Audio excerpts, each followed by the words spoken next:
This film is part of a series devoted to glioblastoma research.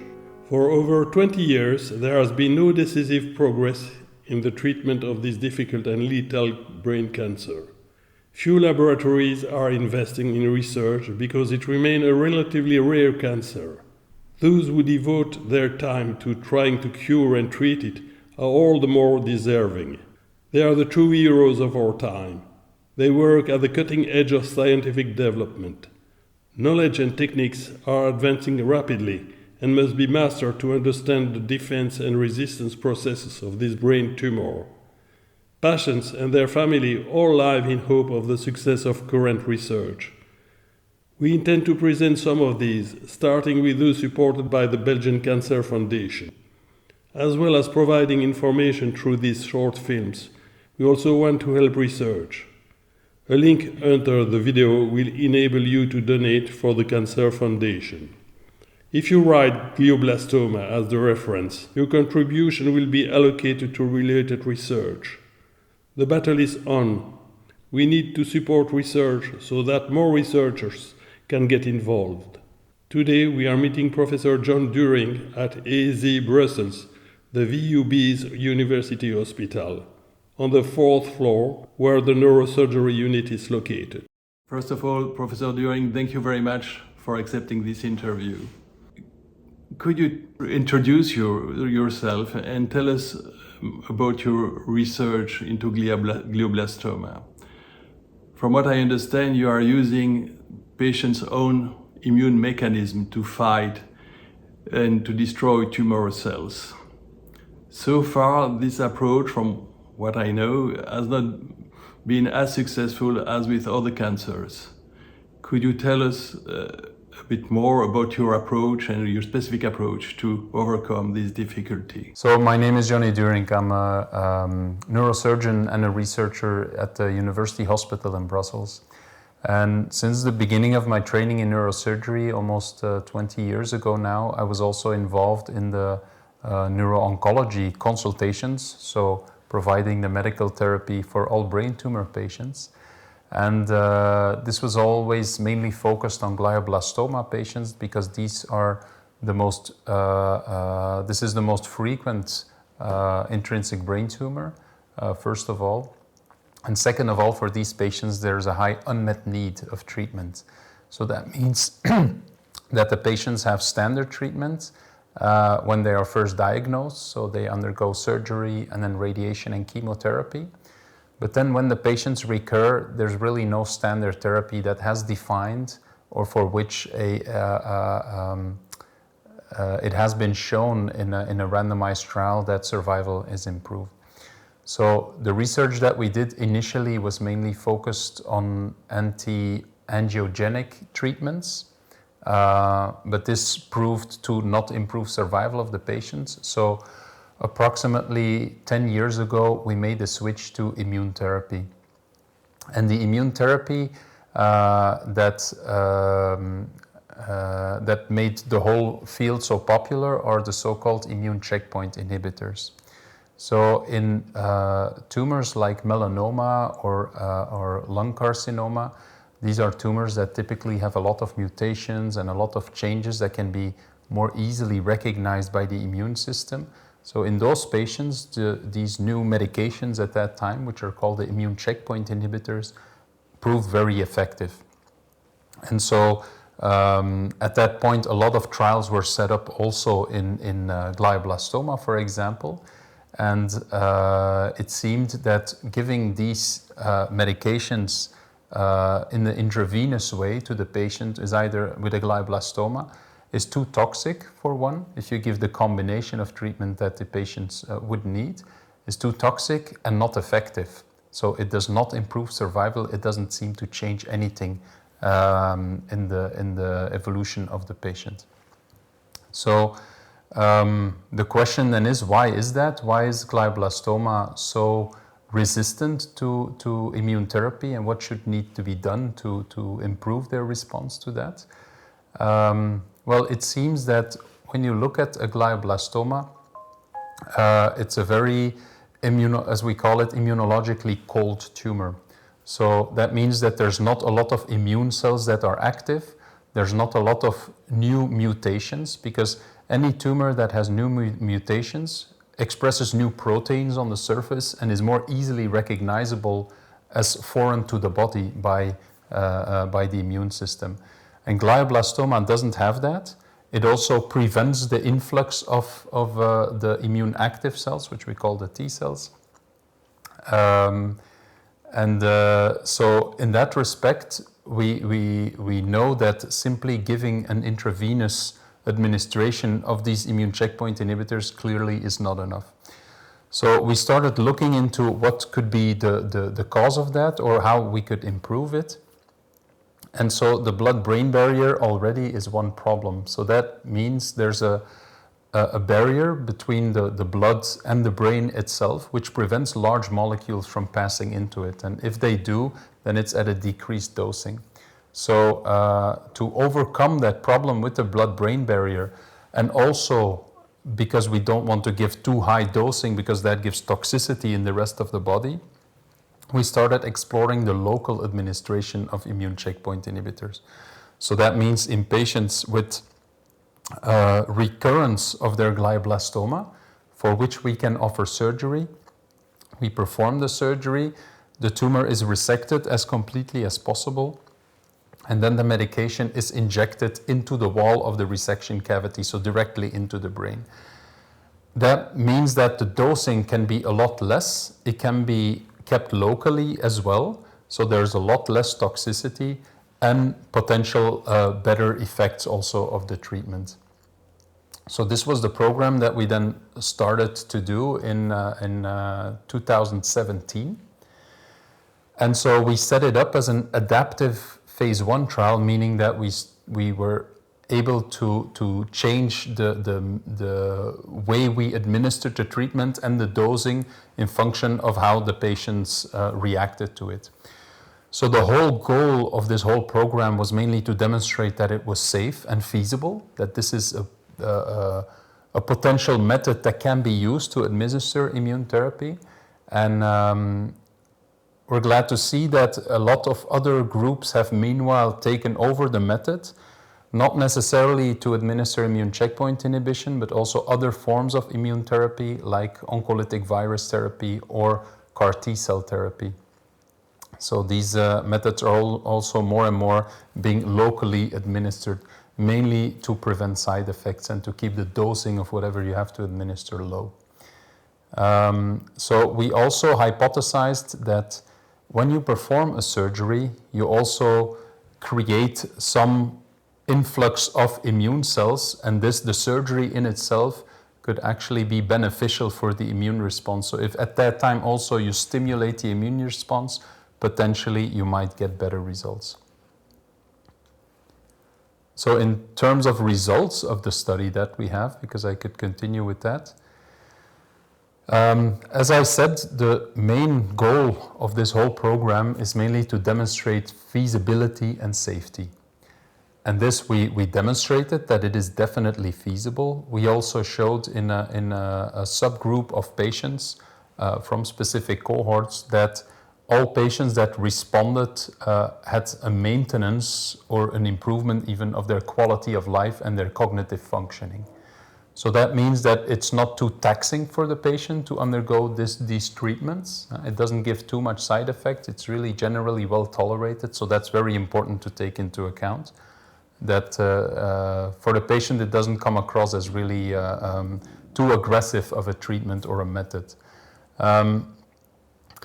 But of course, you look at feasibility and safety, but we cannot stop ourselves from also looking at how it affects survival. And we see that most of the patients, or on average, the patients do well.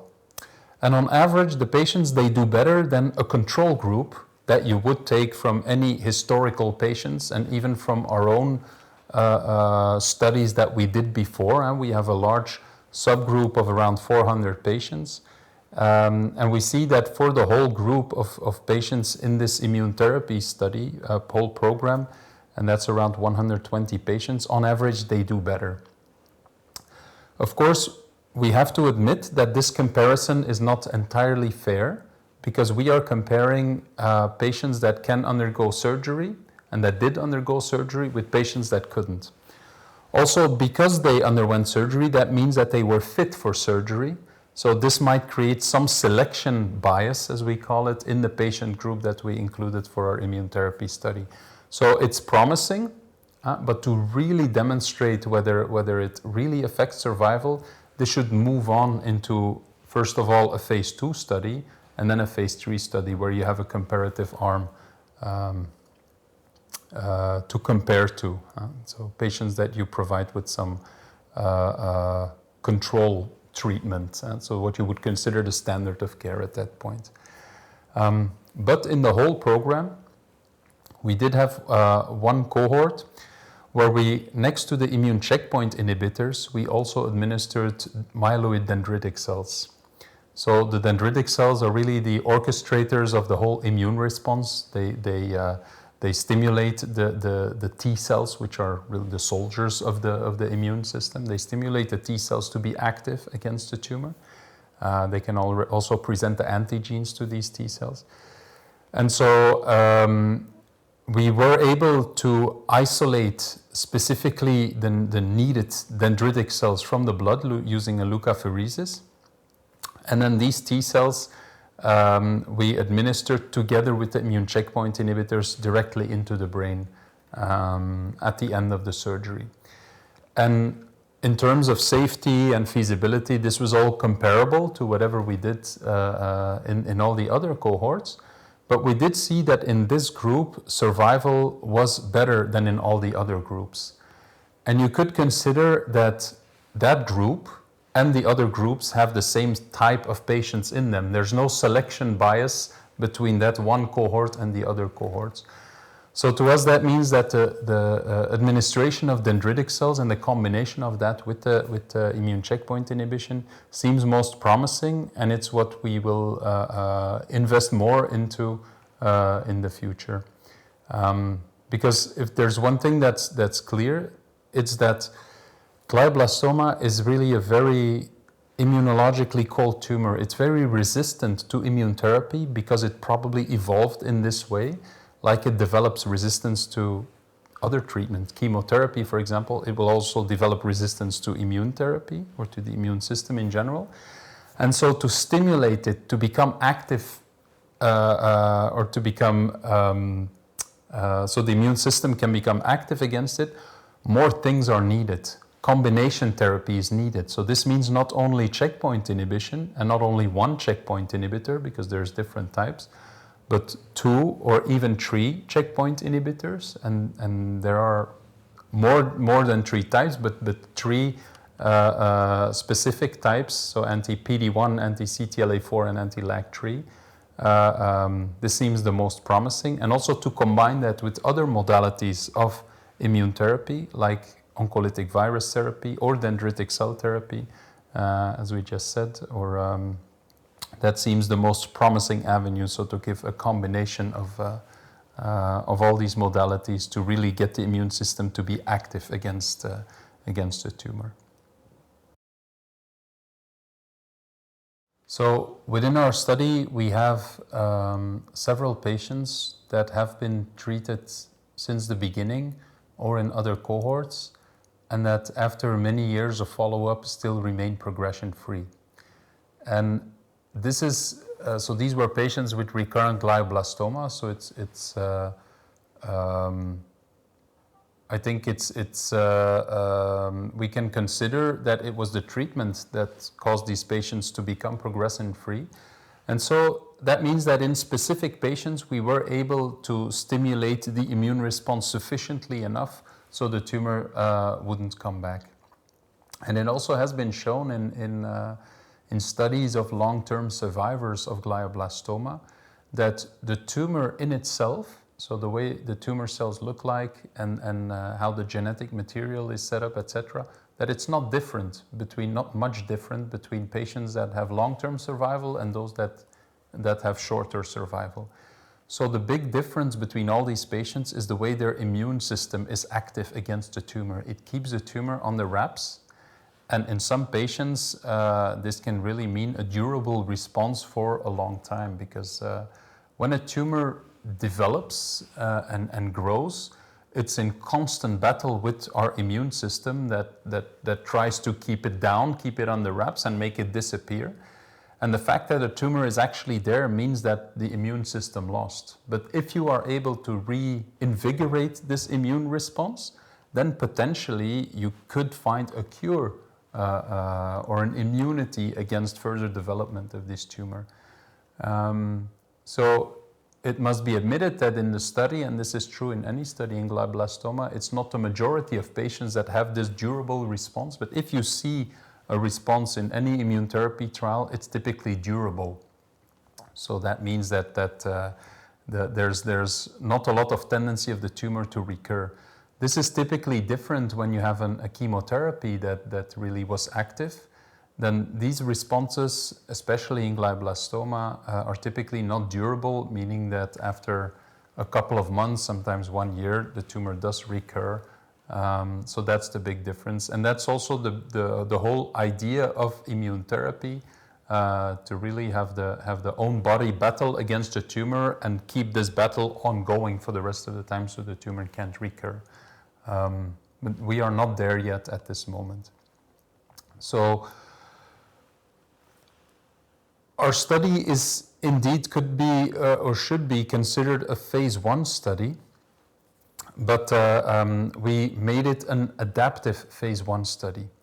And that means that a classical phase 1 study takes a specific medication and it gives it to 3 patients.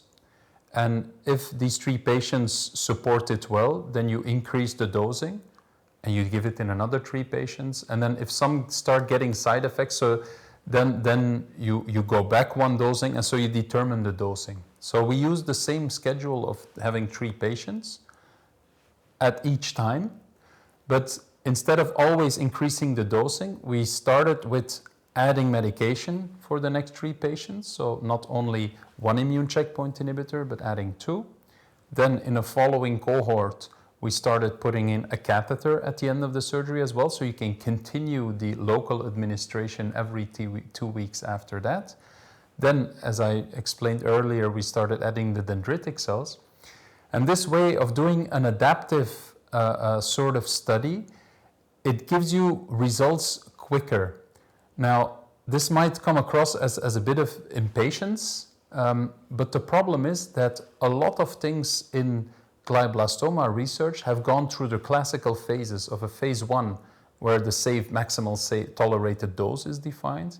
Then a phase 2, where you sometimes have a comparison and you try to see in a small number of patients whether there is actually any hint of activity.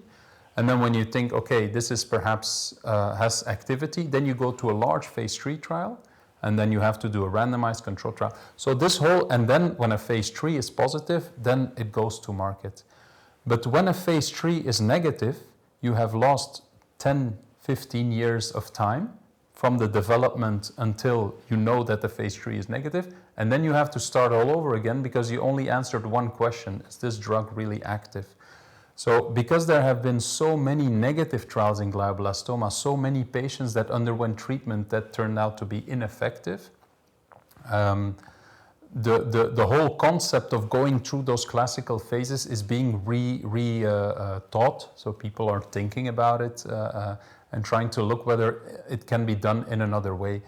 And especially in the field of immune therapy, because there's so many changes, so many options.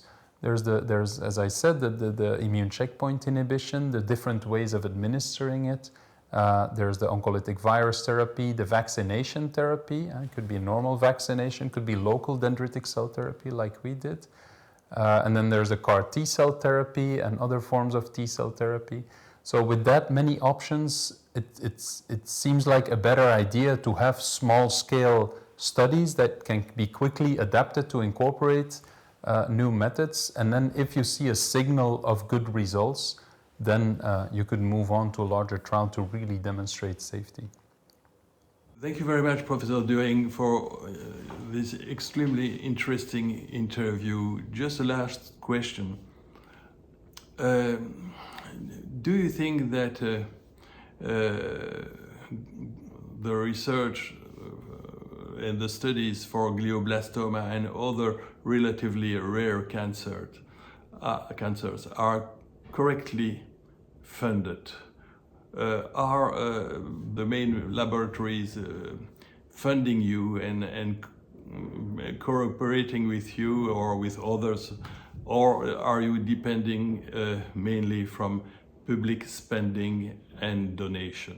So it only makes sense that for tumors that are less frequent, that there's less interest and thus less funding. We are to some extent depending indeed on donations from patients and patient organizations, and this definitely helps. But I must say that the national scientific organizations like Kom op tegen kanker or Stichting tegen kanker, Fondation contre le cancer, that they do a very good job in in making sure that the rare tumor types also get enough attention, because it would be very easy to only provide funding for very frequent tumors like breast tumor and colon cancer. But I have a feeling that the applications are mainly judged on scientific validity, and that in function of that, then the funding can be provided. So, of course, more funding would attract more people into the field and more research.